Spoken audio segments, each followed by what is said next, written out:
할렐루야. 믿음으로 먼저 선포하겠습니다. 3300 비전을 이루라. 장벽을 뛰어넘으라. 관계의 장벽을 뛰어넘으라. 아멘. 먼저 수요예배 오신 모든 교우님들 주님의 이름으로 환영합니다. 특별히 저에게는 첫 번째 말씀을 전하는 시간인데요. 이렇게 기회를 주시고 또한 함께 나눌 수 있어서 감사하고 또한 영광입니다. 오늘은 남전도의 헌신 예배로 우리가 예배를 드리고 있는데요. 예배를 시작하기에 앞서 제가 강단에 처음 섰기 때문에 제 소개를 좀 간단히 드리는 게 좋을 것 같아요. 저는요 가족으로 아내와 두 아들과 함께 살고 있습니다. 8살, 6살 정아로와 이렇게 같이 살고 있고요. 그리고 제 삶에 대해서 간략하게 좀 말씀을 드리면 저는 사실 한 10년 전까지만 해도 제가 이렇게 강단에 서게 될 줄은 사실 상상도 못했습니다. 저는 평범한 회사원이었고요. 그리고 저는 그 회사에서 제 꿈을 이루면서 살아갈 줄 알았습니다. 그리스도인으로서요. 그런데 어느 날 하나님의 특별한 부르심이 있었고 신학 공부를 하게 됐습니다. 아세아 연합 신학대학교에서 영어 과정을 공부하는 중에 다양한 외국인 학생들을 만나게 됐고요. 그래서 선교에 대한 관심과 또 열정이 더 커지게 된 계기가 된 것 같습니다. 그래서 김태형 선교사님, 같이 동역하시는 김태형 선교사님의 소개로 이렇게 제가 광주에 오게 됐고요. 그리고 경신교회 교우님들을 만나 뵙게 됐습니다. 다시 한번 감사드리고 또 앞으로 교제 가운데 풍성함이 있기를 기대합니다. 우리가 1월 달에 수요 기도회를 한 번 더 가졌었는데요. 선교 기도회로요. 그때 김태형 선교사님께서 나오셔서 저희 사역에 대한 비전과 또 구체적인 방향성들에 대해서 잘 나눠주셨던 것 같습니다. 저도 다시 마음에 새길 수 있는 계기가 됐었고요. 그래서 오늘 설교는 사실 그런 구체적인 사역의 것들을 다시 한번 반복하기보다는 선교라는 것에 포커스를 맞추고 조금 더 본질적이고 또 근본적인 부분을 한번 같이 다뤄보고 말씀을 나누고자 합니다. 누군가 여러분에게 와서 이렇게 대뜸 질문을 한다면 여러분 어떻게 대답하시겠어요? 당신이 믿는 그리스도라고 하는 예수님, 그분을 믿으라고 하고 그리고 그분에 대해서도 알고 싶은데 그분이 누구십니까? 이런 질문을 여러분이 받는다고 한번 상상해 보세요. 뭐라고 대답하시겠어요?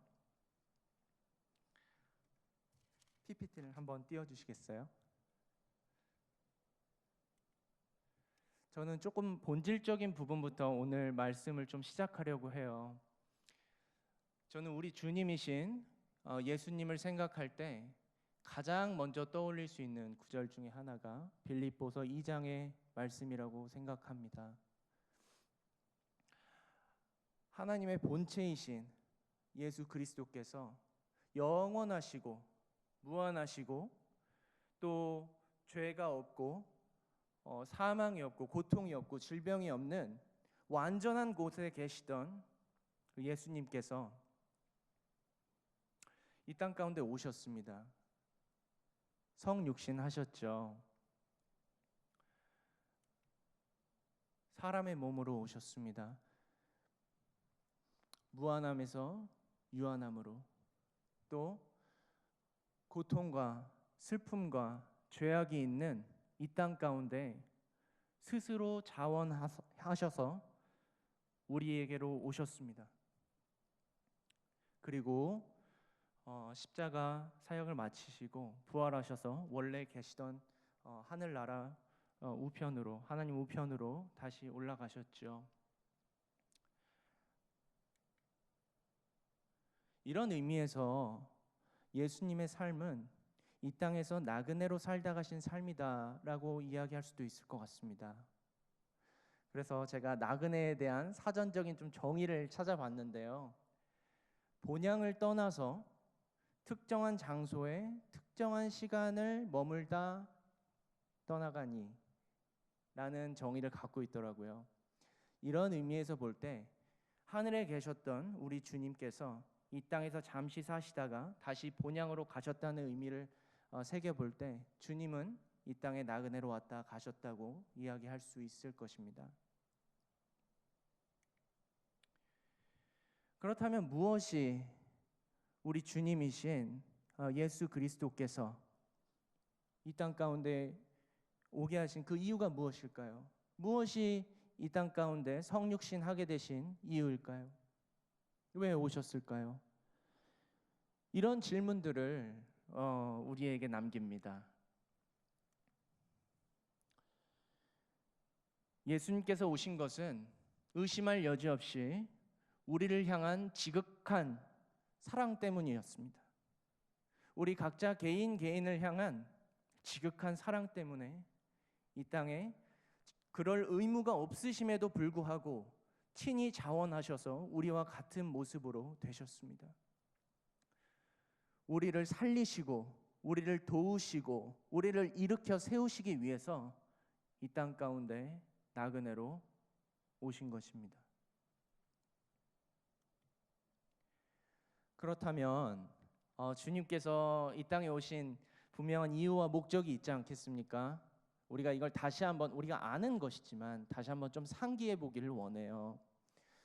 첫 번째로 개인적인 부분이 있을 것입니다. 주님께서 오신 것은 먼저는 각 개인과 인격적인 관계를 맺으시고 하나님 하늘 아버지와 다시 길이 열리도록 그 다리를 놔주신 분이 우리 주님이신 예수 그리스도이십니다. 그래서 이 믿음은, 예수님께서 오신 목적은 우리 각 개인에게 향할 수밖에 없어요. 각 개인, 한 사람 한 사람에게 이것은 모두 소중한 것입니다.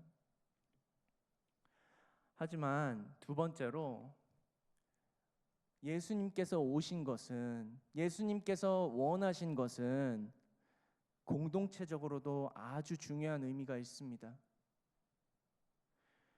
떨어져 있는 하나의 파편들이 그대로 있는 것이 아니라 이것들이 하나로 모여서 완전한 걸작품으로, 완전한 하나님의 작품으로 빚어져 가기를 주님께서는 원하세요.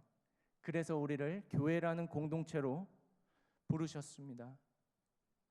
그래서 우리가 각자가 연결되어서 하나의 공동체를 이루게 되는 것이죠. 저는요, 태어나서 지금까지 살면서 사실 광주로 오기 전까지 수도권을 벗어나 본 적이 없습니다. 서울에서 태어났고요. 그리고 저의 전생을 다 수도권에서 지냈어요. 그래서 광주는 어떤 의미에서 저에겐 타지입니다. 그리고 이번 달에 제가 이사를 왔고요. 모든 것이 사실 낯설기도 하죠. 그런데 몇 번 이렇게 우리 경신교회에 오면서 제가 굉장히 따뜻함을 많이 느꼈습니다. 성도님들 한 분 한 분께서 와서 반겨주시고 또 마음을 나눠주시고 이런 것들을 느꼈고요. 또 담임 목사님 비롯해서 목회자분들께서도 이렇게 저에게 관심 가져주시고 따뜻한 사랑을 느꼈어요. 정말 감사하게 생각하고 있습니다. 근데 제가 한편으로 생각해 보니까 제가 이렇게 타지에 왔는데 어떻게 이렇게 오래 본 사람처럼 반겨주시지? 이렇게 곰곰이 생각해 보니까요, 제가 교회라는 공동체 안에 있기 때문에, 하나의 구성원으로서 존재하기 때문에 엄밀히 말하자면 그 전까지는 생면부지의 사람들이었는데 교회라는 공동체, 그 그 끈으로 연결됨으로 말미암아 제가 그 따뜻함을 느끼게 되었습니다. 정말 감사하고 정말 감동이 있었어요. 이것은 우리 경신교회뿐만 아니라 우리 지역 교회 그리고 한국 교회 전체적으로 상당히 잘 해나가고 있는 부분인 것 같습니다.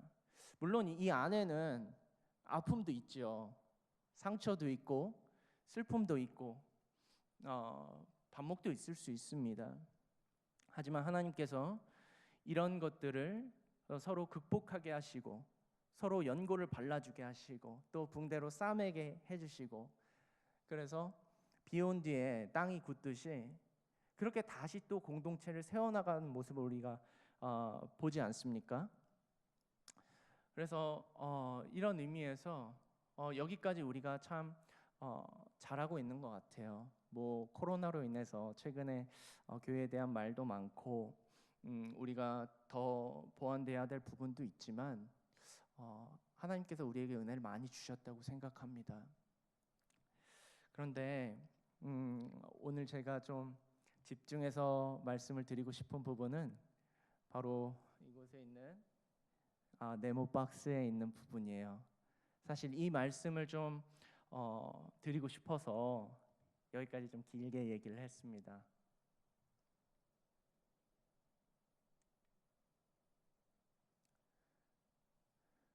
바로 세상인데요. 우리 모두는 나라는 울타리가 있습니다. 우리라는 울타리가 있습니다. 너와 나라는 울타리가 있어요. 보이지 않지만 분명히 우리 안에 마음의 벽과 또 한계의 벽들이 우리가 스스로 정해놓은 것들이 분명히 있습니다.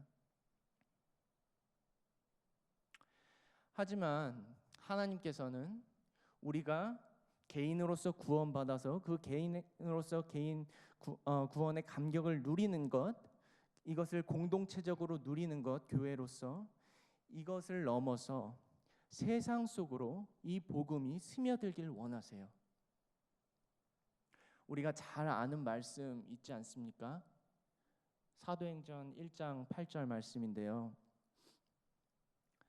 오직 성령이 너희에게 임하시면 너희가 예루살렘과 온 유대와 사마리아와 땅끝까지 이르러 내 증인이 되리라.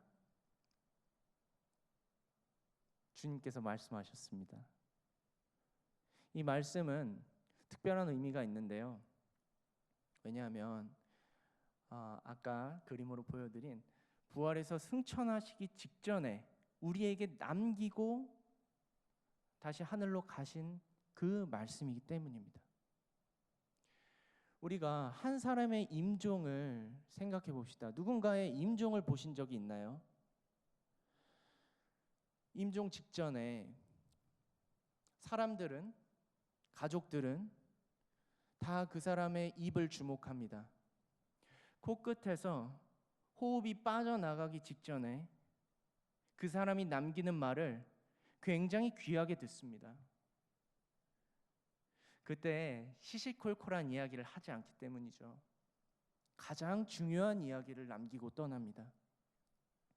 우리 주님께서 승천하시기 전에 우리에게 마지막으로 남기신 말이 예루살렘과 온 유대와 사마리아와 땅끝까지 이르러 내 증인이 된다고 말씀하셨습니다. 우리의 증인된 영역은 어디까지인가요? 나 자신의 증인된 영역은 어디까지인가요? 우리 스스로에게 한번 저를 포함해서 물어봤으면 좋겠습니다. 예루살렘까지인가요? 유대까지인가요? 주님은 사마리아와 땅끝까지 이르러 내 증인이 되리라고 말씀하십니다. 예언적 선포를 하신 것입니다. 너희가 정말 내 제자이고 나의 것이면 이런 일이 이루어질 것이다 라고 예언적 선포를 하신 것입니다. 그래서 우리가 이렇게 세상에까지 나아가는 것으로 자라가야 하는데 사실 현실적인 어려움들이 많이 있습니다. 우리의 손과 발이 참 움직이기가 솔직히 좀 어렵잖아요. 예. 뭐 마음은 있는데 해보지 않은 거라서 어려운 면도 있고요. 뭐 여러 가지 이유가 있을 것입니다. 결국 증인된다는 건 우리의 손과 발이 움직인다는 것이거든요. 우리의 머리에만 머무르는 것이 아니라, 말씀이 우리의 머리에만 머무르는 것이 아니라 실제적인 우리의 삶으로 이것이 증거되는 것이 증인의 모습 아니겠습니까? 그래서 손과 발이 중요합니다. 그런데 이 손과 발은 결국 머리와 연결이 돼 있어요. 우리가 일상생활을 사는 걸 한번 생각해 보면요, 모든 것이 머리에 지배를 받습니다. 배가 고프다 하면 밥통을 열고요, 목이 마르다 하면 물잔을 듭니다. 머리가 시키는 일을 손발이 합니다. 그런데 이 머리와 손발은 기계적으로 연결되어 있지가 않아요. 여러분 아시다시피 우리에겐 가슴이 있습니다. 머리와 손발을 연결시키는 가슴이 우리에게 있습니다.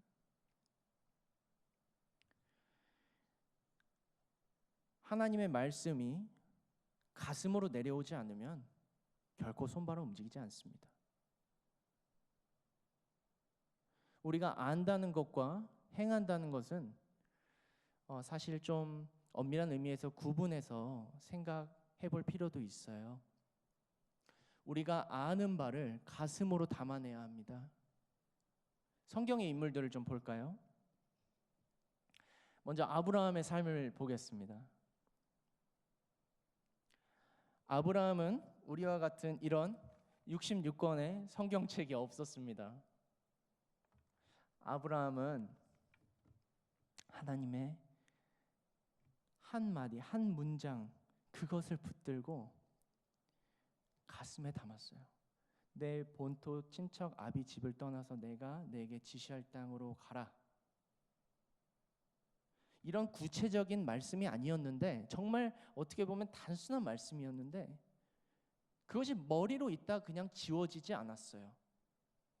가슴으로 내려왔고요, 그 가슴으로 내려온 말씀을 담고 손과 발로 움직여서 결국 믿음의 아버지가 되었습니다. 모세를 볼까요? 모세는 40년 동안 남부러울 것 없는 삶을 살았습니다. 바로의 왕자로서 부족한 것 없이 살았죠. 하지만 여러분 아시다시피 살인사건 이후에 40년 동안을 광야에서 목동으로 유리합니다. 80이 다 된 노인에게 하나님 말씀하세요. 내가 너를 택해서 내 백성에게로 보낼 것이니 가라.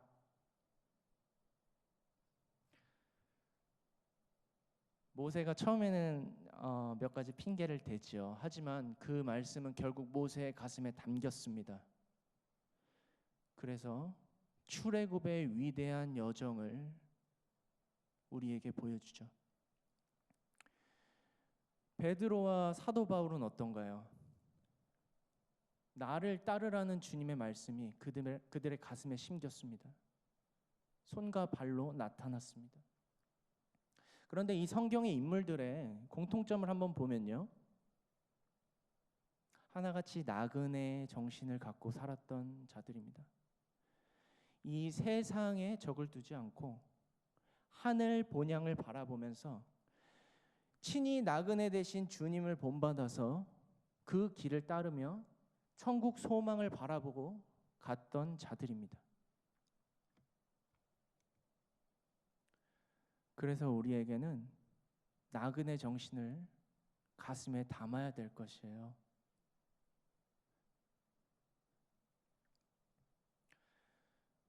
우리가 세상 떠날 때 무엇을 가져갈 수 있습니까?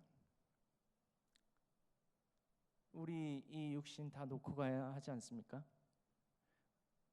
과연 남는 것이 무엇이 있을까요? 주님을 사랑함으로 행한 삶의 흔적들이 남습니다. 주님을 사랑함으로 행한 삶의 흔적들이 남습니다. 네.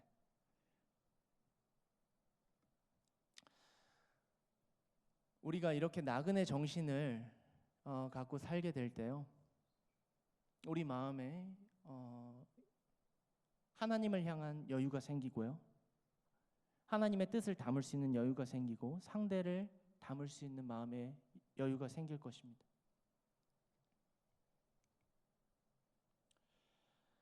뭐 이렇게 굳이 힘들게 나그네 정신으로 살아야 되는가? 라는 반문을 혹시 마음속에서 가질지도 모르겠어요. 그렇지만 이것은 개인에게, 그리고 교회 공동체에, 세상에, 모두에게 이로운 것입니다. 우리가 하나님 앞에서 나그네 정신을 갖고 살아갈 때 세상이 줄 수 없는 하나님의 평안과 위로와 기쁨이 우리 가운데 있을 것입니다. 우리 각 개인 가운데 있을 것이에요. 그리고 이것은 교회 공동체적으로도 있어서 사도행전에서 우리가 보듯이 서로가 통용하는 그 아름다운 나눔이 우리 가운데 있을 것입니다. 이것은 결국 세상으로 흘러 들어가겠죠.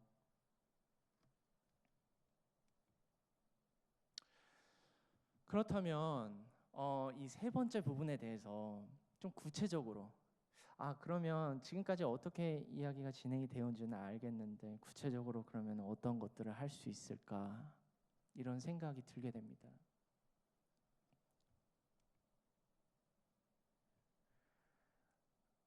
우리 한국에는요, 많은 외국인들이 있습니다. 진짜 말 그대로 나그네로 온 사람들이에요. 그 사람들은 일정 기간 있다가 본국으로 다시 돌아가는 사람들이 많습니다. 유학생들이 있고요, 이주민들이 있고요, 또 노동하시는 분들도 있고요. 다양한 계층의 사람들이 우리 지근거리에 있습니다. 우리가 그들의 삶을 한번 보죠. 개인적인 영역에서 한번 볼까요? 많은 이들은 그들 중에 상당수는 그들의 본국에서는 복음에 대해서 들어보기도 어려운 환경이 많습니다. 특히 무슬림이나 힌두권이나 불교권에서는 예수님을 듣는 것조차 쉽지가 않아요. 종교, 문화, 사회, 정치, 경제, 이러한 것들이 그들을 꽉 옥죄고 있기 때문입니다. 빠져나갈 수가 없습니다. 한국의 많은 선교사님들이 해외로 파송이 되셨잖아요. 그래서 이런 실제로 무슬림권이나 힌두권에서 사역을 하십니다. 정말 헌신하시고 정말 그들의 삶을 다 바침에도 불구하고 열매를 보는 게 굉장히 어려워요. 그 토양 자체가 그렇습니다. 우리가 솔직히 인정해야죠. 그런데 이 한국에 온 외국인들은요, 그런 제약들로부터 벗어나 있습니다. 그리고 그들은 외로워요. 이곳이 타지이기 때문에. 그리고 우리의 도움을 필요로 합니다. 우리에게는 아주 쉬운 것들도, 우리에게는 1이라는 노력만 기울여도 되는 것들을 그 사람들은 10의 노력을 기울여야 될지도 몰라요. 우리가 아주 작은 부분부터 그들에게 도움이 될 수 있고 그들의 친구가 될 수 있습니다. 공동체적인 부분에서 한번 볼까요? 한국에 오는 외국인들 중에 또 상당수는 신앙을 가진 채로 오는 이들이 있을 것입니다. 그런데 한국에서 신앙생활을 잘 유지하기가 쉬운가? 쉽지 않을 것 같아요. 그들에게는 많은 유혹이 있습니다. 특히 이제 혈기왕성한 청년들이나 이런 학생들에게는 더 그런 유혹들이 크지요. 그래서 그들이 갖고 있었던 신앙마저도 퇴보될 수가 있습니다. 우리의 모습을 보면 우리 신앙생활 주일날 그냥 잠깐 주일 예배 드리고 왔다 가는 것으로 모든 우리의 신앙생활이 다 완전해지지 않잖아요. 그래서 우리가 오늘처럼 수요 예배도 드리고 금요 예배도 드리고 셀 모임도 갖고 새벽 예배도 드리고 성경 읽기도 하고 이런 여러 가지들 우리가 하고 있지 않습니까? 우리 교회 공동체적으로 아주 잘하고 있지 않습니까? 그들에게도 그것이 필요합니다. 그래서 우리가 이런 부분들에 있어서 외국인들, 유학생들에게 할 수 있는 부분이 많이 있습니다. 그래서 그러면 외국인이면은 영어나 이런 언어가 좀 돼야 되지 않느냐 이런 생각이 제일 먼저 드실 것 같은데, 제가 아까 말씀드렸듯이 그들에게 제일 필요한 건 관심입니다. 관심이고요.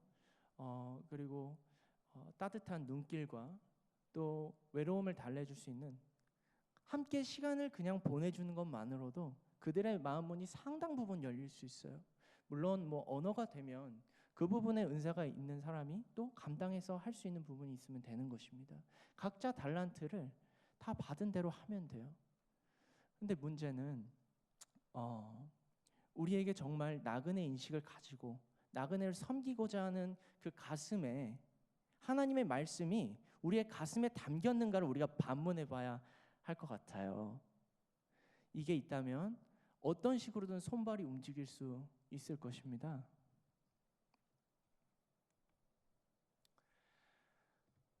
우리가 진리의 말씀인 성경을 사랑합니다. 귀하게 여기고 자주 읽고 또 묵상합니다. 너무나 귀한 일이고 아무리 강조해도 지나치지가 않습니다. 특별히 사순절 시작하는 기간부터 우리가 또 말씀을 많이 읽을 텐데요. 다독하는 것 굉장히 중요한 일입니다.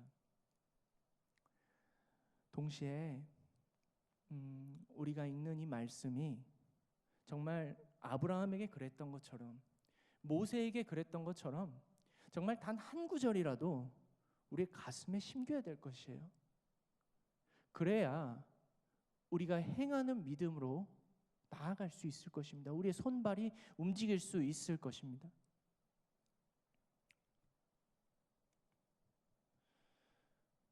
우리가 이것들을 위해서 기도하잖아요. 하나님과의 관계가 좀 더 원활해지기를, 더 풍성해지기를, 더 가까워지기를, 그리고 또 이것이 나의 삶으로 드러나기를 위해서 우리가 기도하고 있지 않습니까?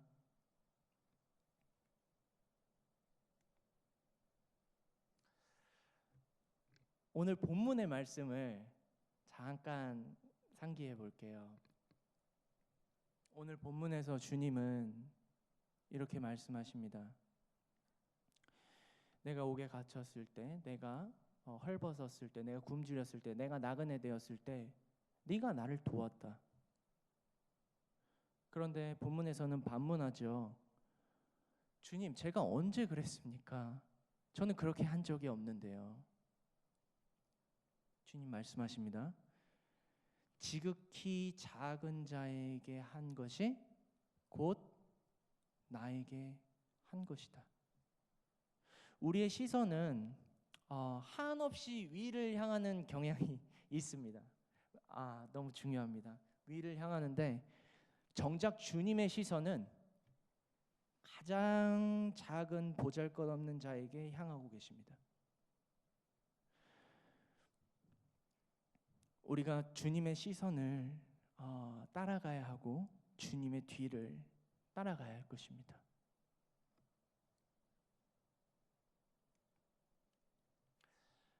말씀을 마치겠습니다. 그래서 우리 한국에 온 외국인들, PPT 잠깐 다시 띄워주실래요? 많은 외국인들이 있는데요. 우리가 먼저는 주님을 좀 본받았으면 좋겠습니다. 성육신하시고 또 부활하신 그 주님을, 그 나그네의 삶을 살다 가신 주님을 우리가 깊이 묵상하고 우리가 가슴으로 우리 자신부터 나그네 인식을 가지고 살아야 될 거예요. 사역은 그 다음입니다. 자연스럽게 연결이 될 것입니다. 그래서 결론적으로는 우리가 이런 축복의 통로가 될 수 있지만 우리가 주님을 생각하지 않고는 이런 것들이 허상이 될 거예요. 우리가 주님과 먼저 연결되어 있지 않고 하는 일들은 영원히 남지 않을 것입니다.